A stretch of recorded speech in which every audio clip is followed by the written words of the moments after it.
I have recently taken 2 flights with 3 different airline companies, flying with my dogs transatlantically from Spain to the USA, and I wanted to go through my experience and what you need to do to make this happen. The first thing is there are very few airlines that will allow you to fly with a pet internationally and transatlantically from Europe to the USA, so it really requires a lot of research ahead of time. The 3 airlines I flew with were United Airlines, Air Europa, and Delta. I took a flight with as well. Delta, that was domestic, it was not international, so you'll have to do more research, but I have also flown with TAP Air Portugal. They allow in-cabin pets internationally.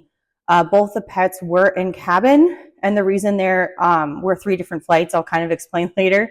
And it took 2 flights because the airlines don't allow you to fly 2 pets in cabin with 1 person, which is kind of ridiculous because they allow it domestically, just not transatlantically, but that's something for the airlines, not for this video.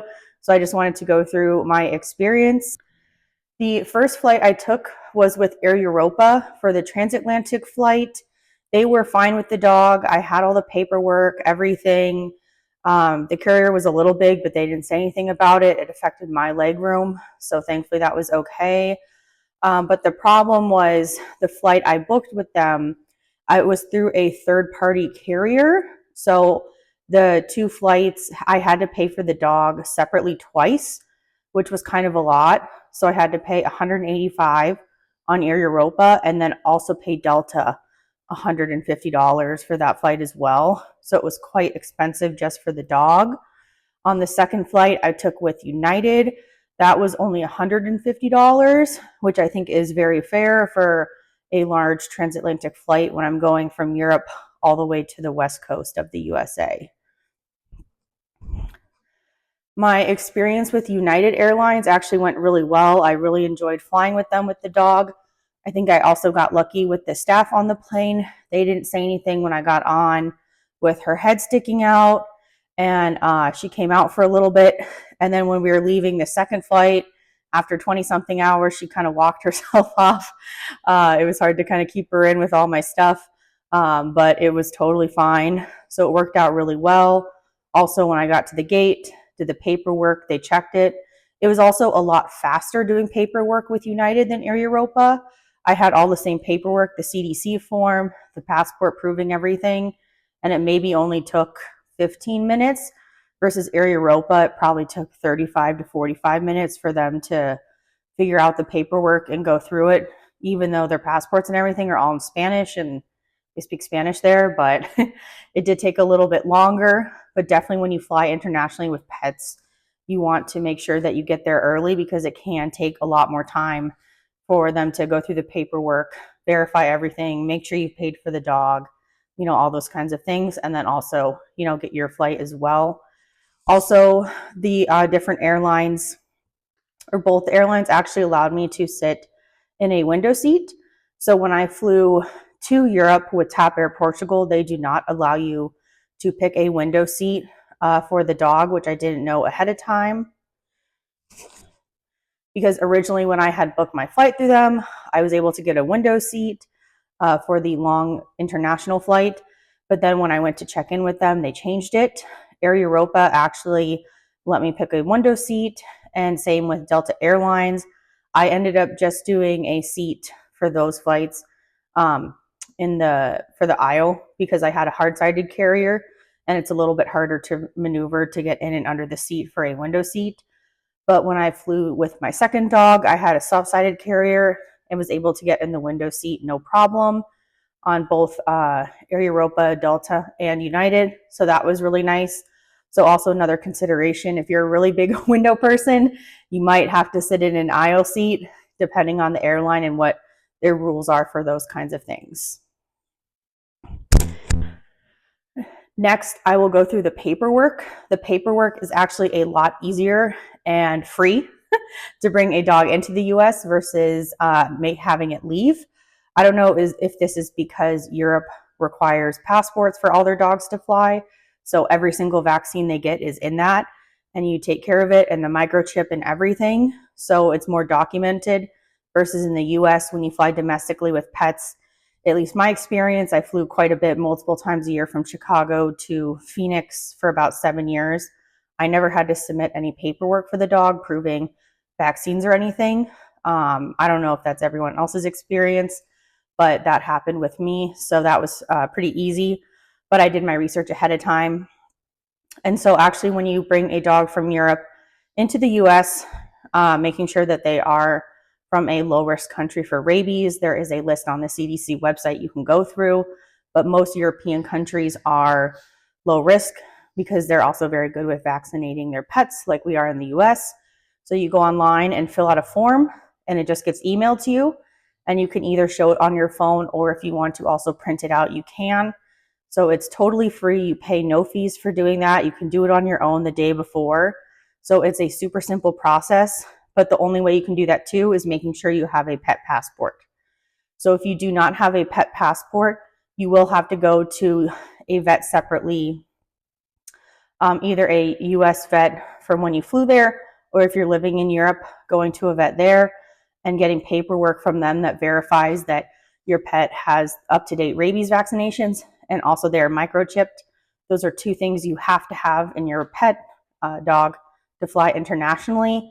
So most people do have rabies vaccines. The microchip, it can kind of depend.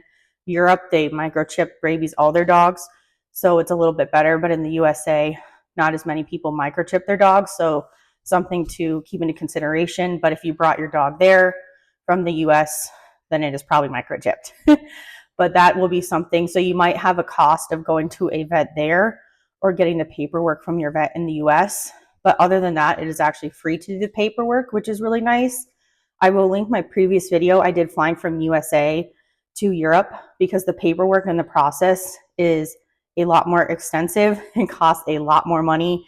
The paperwork alone was $200 plus your vet bills, plus anything else they do. It could be hundreds of dollars, which is crazy. Vets are cheaper in Europe in general, but that is definitely a big thing to take into consideration if you're flying internationally with a pet in cabin specifically. This is all for in cabin pets. My pets are pugs and old, so they have to go in cabin, and they're small enough, so I don't have any experience with putting them underneath. I know that's kind of a whole different process as well. So to finish, I will go through my final costs for flying with the pets internationally. If you're flying from Europe to the USA, it is quite cheap compared to the other way around. So you have to pay whatever the fee is for the airline. It normally ranges from about $150 to $200 per airline. So that is something you want to keep in consideration if you're booking from a third-party flight. That happened to me on the first international flight back.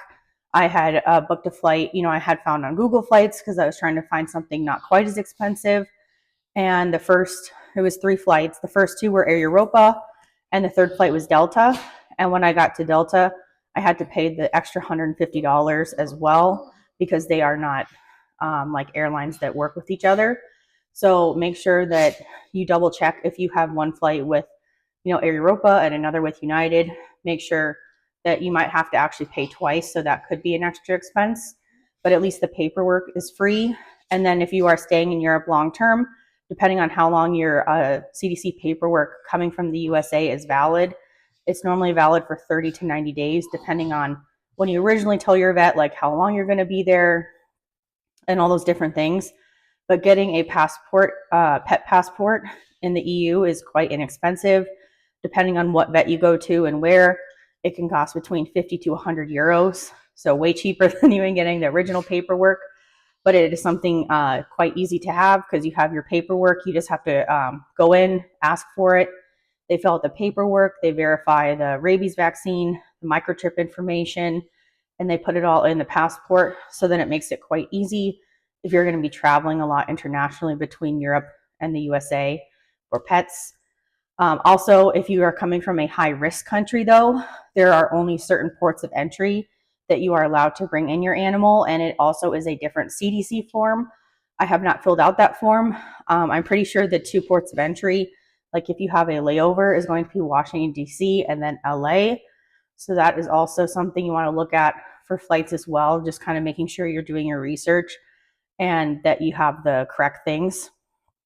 So overall, for me to bring a pet, one of my pets, she already had her passport when I adopted her, so I just had to pay for the flight, which was $150.